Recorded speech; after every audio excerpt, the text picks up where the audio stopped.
Hello, friends. Imagine stepping onto the Titanic in April 1912 with everything you own packed into one small suitcase. You are not a millionaire. You are traveling second or third class, hoping to begin a new life in America. You walk through the enormous ship, completely unaware that in just 4 days, the Atlantic Ocean will turn your dream voyage into one of the most famous disasters in history. Tonight, we're going back to that ship, and this time, you are a passenger. Episode 1, Southampton, April 10th, 1912. It is the morning of April 10th, 1912. You stand at Southampton with your luggage beside you. Around you are hundreds of people preparing to board the newest and most famous ocean liner in the world. The ship is RMS Titanic. You look up. The hull seems almost impossibly large. The 4 enormous funnels dominate the skyline. People are staring, pointing, and talking about the ship's size.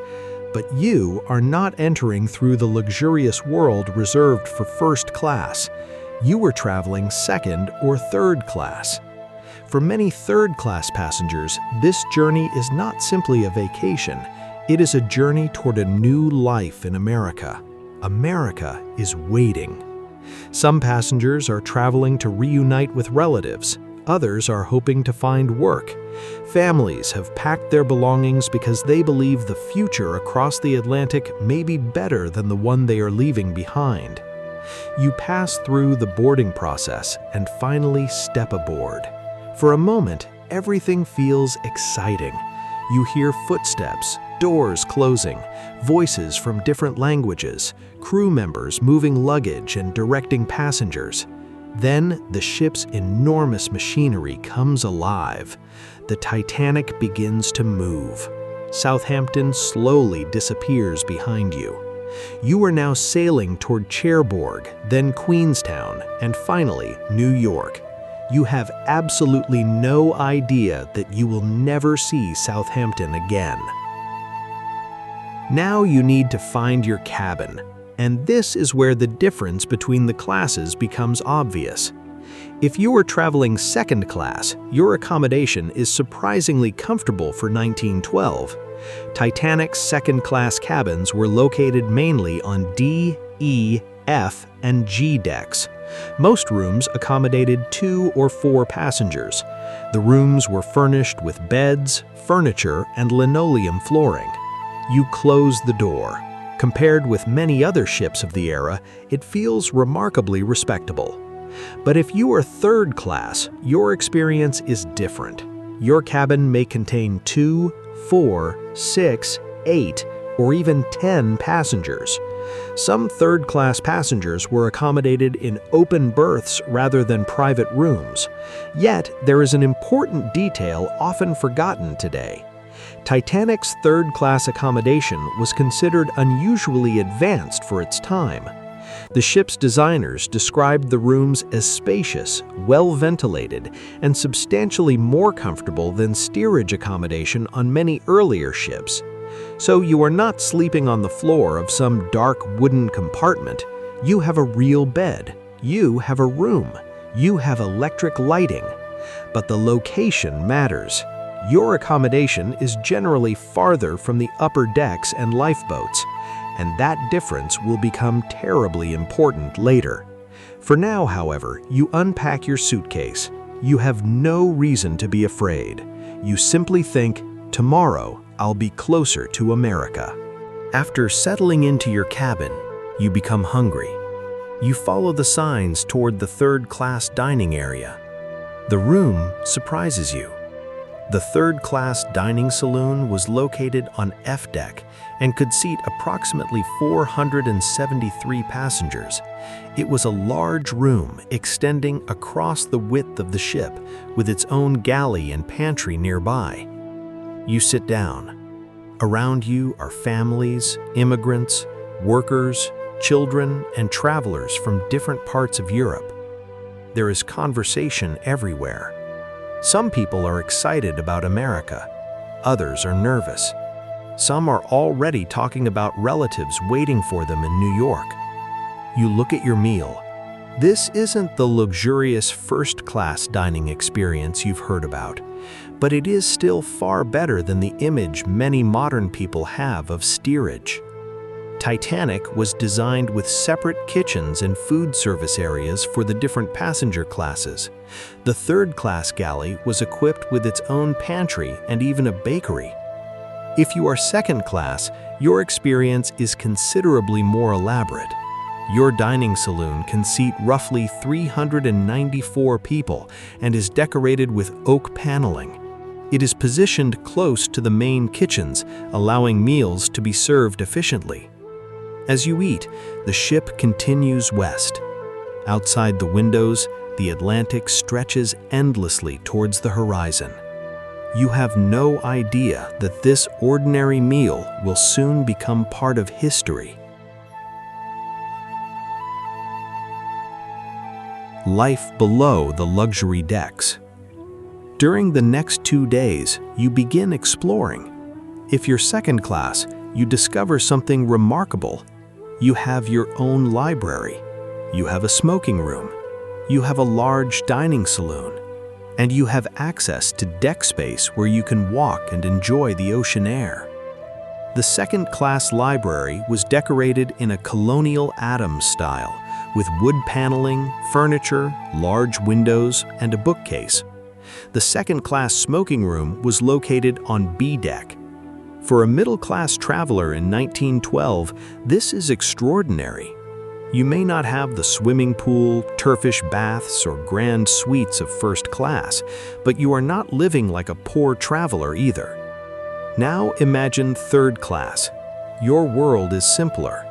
You have a general room. You have a smoking room. You have access to deck space.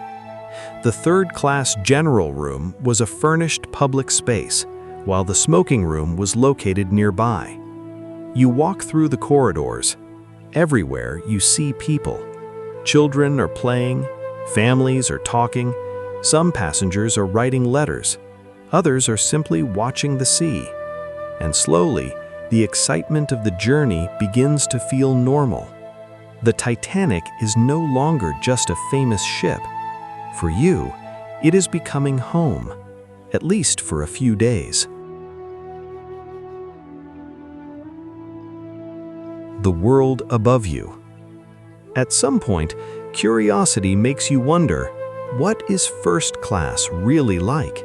You know wealthy passengers are traveling somewhere above you. You may never enter their private spaces, but you know they exist. First class occupies a huge portion of the upper decks. There are luxurious suites, a massive dining saloon, reception rooms, a restaurant, lounge, reading and writing room, smoking room, swimming bath, gymnasium, Turkish baths, and even a squash court. It is almost like a floating luxury hotel. But you are traveling in another world. That doesn't necessarily mean you feel miserable. You have food, you have a bed, you have warm accommodation, you have entertainment. And most importantly, you believe the Titanic is one of the safest ships ever built. That belief is everywhere. The ship is enormous. The voyage feels smooth. The crew appears confident, and the Atlantic looks calm. There is no reason to imagine disaster. On the evening of April 14th, you might go to sleep thinking about New York. Perhaps tomorrow you will see the lights of America. Perhaps your family will finally begin its new life. But while you sleep, the Titanic continues through the cold North Atlantic darkness, and somewhere ahead, hidden in the night, is a field of ice. April 14th. Sunday, April 14th. The day passes almost normally. The Titanic receives several warnings about ice, but the ship continues forward. That evening, the temperature drops. The ocean becomes extremely calm. There are no waves breaking around objects in the water, making icebergs harder to spot. Now imagine yourself as a third-class passenger. You may be talking with other passengers. Maybe you're preparing for bed. Maybe you're writing a letter home. You have no idea what is happening on the bridge. At 11:40 p.m., the lookouts see an iceberg. The warning comes. The ship turns, but Titanic strikes the iceberg. You may not immediately understand what happened. Perhaps you feel a strange vibration, maybe a faint scraping sensation. Then silence. You ask someone, "What was that?" Nobody knows. For a few minutes, life continues. Then something begins to change. Crew members start moving through the ship. Doors open.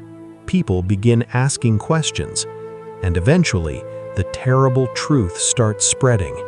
The Titanic has hit an iceberg. You still don't believe the ship can sink. Almost nobody does. After all, this is Titanic. The call to the boat deck. Now the atmosphere changes. You are told to put on a lifebelt. You leave your cabin. The corridors are becoming crowded. If you are third class, you may be far from the upper decks. The Titanic's deck arrangement placed many third-class cabins on E, F, and G decks, with additional third-class accommodation on D deck. You begin moving upward, but you don't know exactly where to go. There are people everywhere. Some are carrying children, some are carrying small bags. Others are simply standing in confusion. This is not the organized evacuation you imagined. And then you reach a staircase. You climb one deck, then another. The noise grows louder. People are shouting instructions. Some passengers are crying. Others still believe the ship will survive. And then you finally reach an area where you can see the night sky. The cold air hits your face. Above you are the stars. Below you is the dark Atlantic. And somewhere nearby, lifeboats are being prepared. But there is a problem. There are not enough lifeboat seats for everyone aboard the Titanic. The Titanic carried more people than its lifeboats could accommodate. Now, the difference between classes becomes a matter in ways nobody expected. The journey that began with dreams of America has become a race against time. The lifeboats. You look toward the lifeboats. They are being lowered, but something feels wrong. The boats are leaving with empty seats. This is one of the most tragic realities of the Titanic disaster. Passengers and crew did not immediately understand how serious the situation was. Many people were reluctant to enter the lifeboats because they believed Titanic was safer. Others simply didn't want to leave the ship. And the evacuation process was chaotic. For third-class passengers, reaching the boat deck could also be more difficult because of the distance and complicated routes from their accommodation areas. But we need to be careful with the history here. The evidence does not support the simple claim that third-class passengers were universally locked below decks and deliberately prevented from escaping. That popular story is much more complicated than that. The British inquiry investigated the movement of third-class passengers and did not conclude that they were intentionally trapped as a class. Instead, factors such as their location within the ship, unfamiliarity with the vessel, language barriers, and the general confusion of the evacuation played important roles. And now, as you stand there, none of those explanations matter. You only know one thing. The ship is sinking, and you need a lifeboat. Episode 9. The numbers tell the story. When historians look back at Titanic, the numbers reveal just how devastating the disaster was.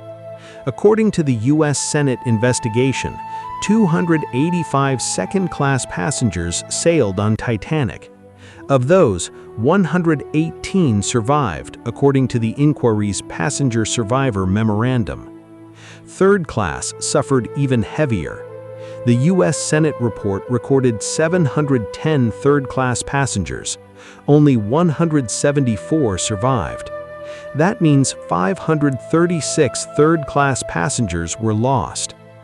Now imagine those numbers as real people: a mother, a father, a child, a young man traveling alone, a family heading toward relatives in America. Each number represented a life. The Titanic disaster was not simply a story about wealthy passengers losing a luxury liner. It was also a story about ordinary people who had crossed an ocean because they believed the future could be better somewhere else. For many third-class passengers, the dream ended in the freezing Atlantic. And this is why the question matters. What would it actually have felt like to be one of them? Not a character in a movie, not a statistic, but a real human being standing on a sinking ship in the middle of the night. The last hours. You are standing on the Titanic's deck, wearing a life belt that suddenly feels far too small to protect you. The cold wind cuts through your clothes. Around you, lifeboats are disappearing into the darkness, one after another. For a moment, you look back at the ship. The Titanic is still glowing against the black Atlantic. Electric lights shine from its windows. People are still moving across the decks. It is almost impossible to believe that this enormous ship is actually dying. But the bow is already sinking lower. The angle of the deck is becoming noticeable. Crew members are shouting. Passengers are praying. Some are crying. Others simply stare into the darkness, unable to understand what they are seeing. You hear the distant sounds of machinery and the deep groaning of the ship. Then, something changes. The Titanic begins to rise at the stern. The enormous propellers become visible above the water. You grip the side of the lifeboat and watch in silence. For a few moments, the ship seems almost vertical. Then comes a terrible rumbling. Witnesses later described sounds like explosions and heavy machinery crashing inside the ship as the structure was overwhelmed. The lights remain visible for much of the final moments. Then they disappear. The Titanic is gone. It is approximately 2:20 a.m. on April 15, 1912. The British Inquiry recorded that as the official time the ship foundered. But the disaster is not over. Your lifeboat is surrounded by darkness. The ocean is almost completely black. Then you hear them. Voices. Hundreds of voices calling for help from the freezing water. You turn toward the sound, but there is nothing you can see clearly. The lifeboat crew knows that turning back could put everyone aboard at risk, so you sit there, helplessly, listening. The voices slowly become quieter, and then silence. You look back at the place where Titanic stood only minutes earlier. There is nothing there now, just a dark Atlantic horizon. You have survived the sinking, but you still don't know whether you will survive the night. The morning after. Hours pass. You are still sitting inside the lifeboat. The cold has become almost unbearable. Your clothes are wet. Your hands are numb. Nobody talks much anymore. Then, slowly, the darkness begins to fade. A pale morning light appears over the Atlantic. You look around. There are other lifeboats scattered across the ocean, but Titanic is gone. Completely gone. No enormous ship, no glowing windows, no funnels rising above the horizon. Only floating debris and lifeboats remain. Then someone points toward the distance. Look! At first, you see nothing. Then a shape appears through the morning haze. A ship. It is the RMS Carpathia. For the people in your lifeboat, That sight changes everything. Carpathia had received Titanic's distress call and immediately turned toward the disaster at full speed. Captain Arthur Rostron ordered the ship toward Titanic, navigating through dangerous ice as he went. Now the rescue begins. The first Titanic lifeboat is picked up at approximately 4:10 a.m. One by one, the survivors are brought aboard. You wait your turn. Your body is exhausted. Your mind is still trying to understand what happened. Eventually, you reach the side of Carpathia. Hands reach down toward you. You climb, step by step. And finally, your feet touch the deck. You are alive. But the moment doesn't feel like a celebration. You look around at the other survivors. Some are crying. Some are searching the faces around them for family members. Some simply sit in silence. You realize that the person who boarded Titanic 4 days ago is gone forever. Your luggage may be gone, your possessions may be gone, and perhaps someone you loved is still somewhere in the Atlantic. The Carpathia continues collecting survivors. By 8:30 a.m., the last survivors from the Titanic's boats are aboard. Then the ship begins preparing for New York. And as you stand on the Carpathia's deck, you look back at the empty ocean. You had boarded Titanic believing you were sailing toward a new beginning. Now you are sailing toward New York, carrying something you never expected. A story you will remember for the rest of your life. If you had been there. Now imagine going back one final time. You are standing at Southampton on April 10th, 1912. You have your suitcase. You are excited. Maybe you're nervous, but you're hopeful. You board Titanic. You find your cabin. You eat your first meal. You meet strangers who may become friends. You walk through the ship. You watch the Atlantic. You dream about America. And then 4 days later, everything changes. That is what makes Titanic so haunting. The tragedy was not experienced only by famous passengers. It was experienced by ordinary people. Second-class passengers. Third-class passengers. Families. Workers. Immigrants. Children. People who simply wanted to cross the Atlantic. Titanic's second and third-class accommodations were far more developed than the word steerage often suggests. The original descriptions showed that third class had dining rooms, public rooms, smoking rooms, and cabins of several sizes, while second class offered an even higher level of comfort. But when disaster came, comfort no longer mattered. The ocean did not care how much your ticket cost. And that is perhaps the most powerful lesson of Titanic. A ship can be enormous. A journey can begin with hope. A future can seem guaranteed. And yet, in a single night, everything can change. Hello, friends. If you enjoyed this journey through one of history's most unforgettable disasters, remember this. Titanic was not only a story about a ship. It was a story about people. People who had dreams. People who were leaving home. People who believed they were sailing toward a better future. When we look at the Titanic today, it is easy to see only the iceberg, the sinking ship, and the famous photographs. But behind every number was a human life. Someone's mother. Someone's brother. Someone's child. Someone's last hope.